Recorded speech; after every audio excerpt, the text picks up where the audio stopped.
శ్రీమాత్ర నమః. లలితా సహస్రనామాలకు తెలుగు అర్థం చెప్పుకునే వీడియోలలో ఇది 7వ శ్లోకం. లలిత అంటే సొగసైన, అందమైన, మనోహరమైన, ఆనందకరమైన, ప్రేమమయమైన అని అర్థం. మరి లలితామాత ఎవరు?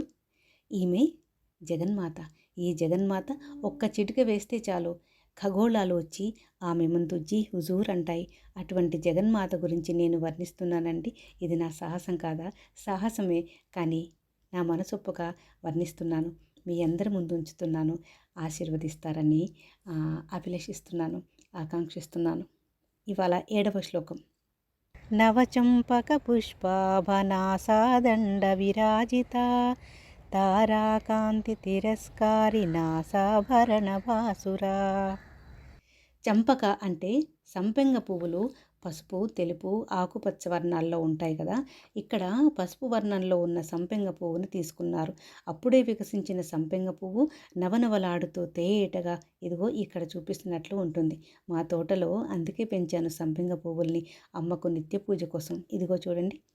అమ్మ నాసిక అంటే ముక్కు సంపెంగ పువ్వులాగా పసుపు వర్ణంలో నిగనిగలాడుతూ మెరుస్తూ ఉంటుందట.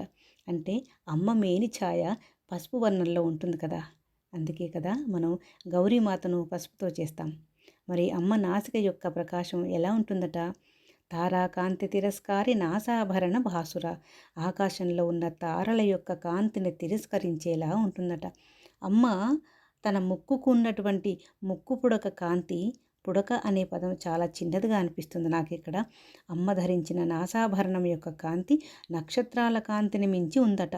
నక్షత్రాల కాంతి అసలు కాంతిలాగానే లేదంట అమ్మ నాసాభరణం యొక్క కాంతి ముందు. మన మనసు బాగాలేనప్పుడు ఒక్కోసారి ఆకాశంలోని చంద్రుణ్ణి, నక్షత్రాలను చూసినప్పుడు తేలిక పడుతుంది కదా మన మనసు, ఆనందంతో నిండుతుంది. మరి ఆ నక్షత్రాల కాంతినే తిరస్కరించేలా ఉన్న అమ్మ నాసిక, ఆ నాసికకున్న ఆభరణం యొక్క కాంతిని చూస్తే ఇంకెంత ఆనందంతో నిండుతుంది మన మనసు. ముక్కు అనేది శరీరంలో ఒక శక్తివంతమైన కేంద్రం. ముక్కు నుండి తీసుకున్న శ్వాస హృదయ కేంద్రంలోకి వెళ్ళి ఆత్మను శుద్ధి చేస్తుంది.